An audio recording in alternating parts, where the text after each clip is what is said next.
The door wasn't supposed to be open. I had a trash bag in one hand and a rag in the other, and all I wanted was to empty 2 bins and get to the bus stop before the sleet turned to ice. Instead, I pushed open a door that should have been locked, and I found the most powerful woman in the city standing in the dark with her hands twisted behind her back, fighting to unclasp a metal brace wrapped around broken ribs she wasn't supposed to have. She didn't scream. She didn't reach for her phone to call security. She just looked at me, this 34-year-old janitor in a stained blue uniform, like she was deciding whether to have me erased. 3 seconds passed, maybe 4, long enough for my entire life to flash forward into a version where I lost everything. I didn't know that walking in on her secret would end with me losing my job that same week, or that it would also end with $3,000 in cash, a hospital bill I couldn't pay disappearing overnight, and a woman who terrified half the boardrooms in this city, trusting me with something she'd never told another living soul. But that's getting ahead of things. My name's Marcus Doyle. I'm 34 years old. I clean office hours for a living, and up until 8 months ago, my biggest problem was making rent by the 5th of the month without going hungry the first week. I've got a daughter, Ellie. She's 7. She's got asthma bad enough that one wheeze at 2 a.m. means I'm not sleeping again, and she is, without question, the only reason I get out of bed at 4:30 in the afternoon for a graveyard shift that starts at 10 and ends when the sun's already up. Her mom left when Ellie was 2. I don't talk about that much. Not because it still hurts. It doesn't, not really. But because it's not the interesting part of this story. The interesting part is what happens when a guy with a GED, a BATD from 4 years in the infantry, and a 7-year-old who needs a $40 inhaler refill every month ends up cleaning the executive floor of Halcyon Industries. Halcyon takes up the top 12 floors of the tallest building downtown. The woman who runs it is named Renata Cole. I'd seen her exactly once before that Tuesday night, walking through the lobby surrounded by men in suits that cost more than my car, heels clicking against granite like a countdown. She didn't look at me. To her, I wasn't a person. I was part of the furniture, a guy in a blue polo holding a mop. That was fine by me. Invisible people don't get fired. Invisible people keep their jobs. I made $22 an hour on the night shift, which sounds decent until you split it against daycare, rent, groceries, and a stack of medical bills from an ER visit I still hadn't paid off from March. My manager, a guy named Dennis who lived off vending machine coffee and clipboard anxiety, had told me at the start of my shift that the 50th floor needed a sweep. Someone left a mess in the boardroom, empty the bins in the executive office, don't touch anything on the desk. I'd been up there maybe 6 times in 8 months. It always felt like trespassing, like walking through a museum where you couldn't afford to breathe on the exhibits. But I had no idea how bad it was about to get. The 50th floor was different air entirely. Down on the working floors, everything smelled like burnt coffee and carpet cleaner. Up here it smelled like leather and money. Something with bergamot in it, cold and expensive. The carpet was thick enough to swallow my boots whole. No fluorescent hum up here, just warm recessed lighting throwing soft shadows across real mahogany paneling. The boardroom was quick. 3 coffee cups, a shredded stack of paper, done in 10 minutes. I checked my watch. 11:45. If I hurried, I could still catch the last bus and be in bed before 1. Then I turned down the last hallway toward the corner office. Renata Cole, Chief Executive Officer, the brass plate said, catching the dim light. The door was shut, but the latch hadn't caught. A thin line of lamplight spilled onto the carpet. I should have walked away. Every instinct I had told me to walk away. Management had made it clear the executive suite was off limits unless specifically requested. But if I left a full trash can in the CEO's office, Dennis would dock my hours for an incomplete route, and I didn't have hours to spare. I stood there for 5 full seconds, weighing which mistake would cost me less. The building was supposedly empty. Security had signed everyone out hours ago. The light, I told myself, was probably just left on by a careless assistant. I pushed the door open. She wasn't behind the desk. She was standing in the middle of the room in the lamplight, her blouse half off one shoulder, her hands twisted behind her back, struggling with something rigid and mechanical strapped around her ribs. She moved. I saw it. Bruising, deep purple fading into sick yellow, wrapping around her entire torso like she'd been in a car wreck nobody knew about. "I told you to leave it at the desk, Marcus," she said without turning around, her voice low and worn thin. I didn't say anything. I couldn't. My whole body had gone cold. She turned her head, annoyed by the silence, and stopped. Her hands fell away from the brace. For 3 full seconds, neither of us moved. The city noise 50 floors below seemed to disappear entirely. "You aren't Marcus," she said. Flat, precise, like a blade. "I'm sorry. The door. I was told to."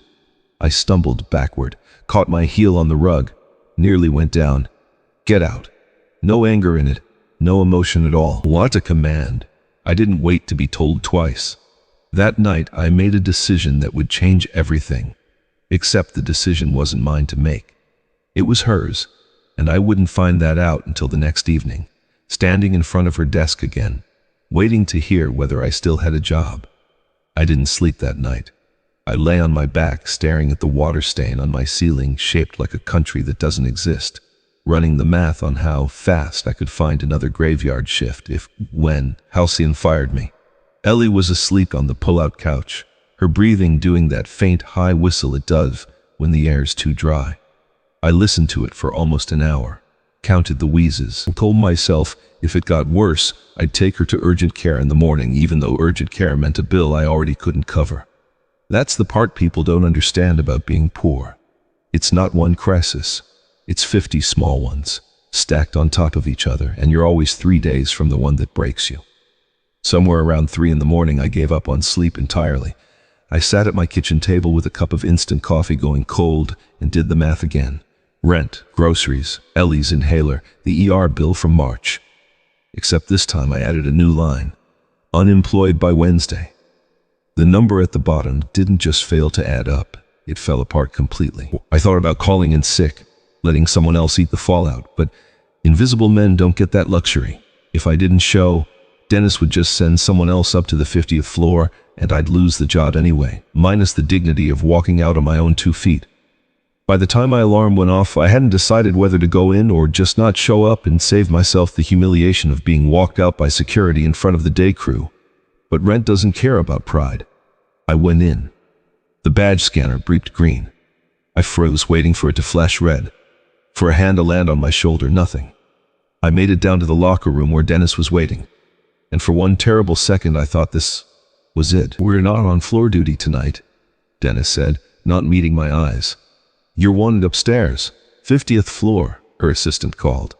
The floor didn't just drop out of my stomach, it disappeared.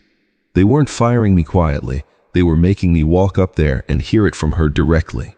I realized then no one was coming to save me. I had to save myself, whatever that meant, whatever was about to happen behind that mahogany door. The ride up took 40 seconds. I counted every one of them. Her assistant, a sharp-suited man named Preston, walked me straight to her office without a word of explanation. When the door opened, Renata Cole was behind her desk, composed, hair pulled back tight, not a trace of the woman I'd seen the night before. She didn't fire me. Instead, she slid a manila folder across the glass desk. Inside was a background check. My discharge papers, my daughter's clinic bills, my credit score, all of it laid bare in 12 hours. Then she told me the truth. 4 months ago, she'd survived a helicopter crash in the mountains. 3 fractured vertebrae, 4 broken ribs. The board thought it was a ski accident. The market thought she'd been on a retreat.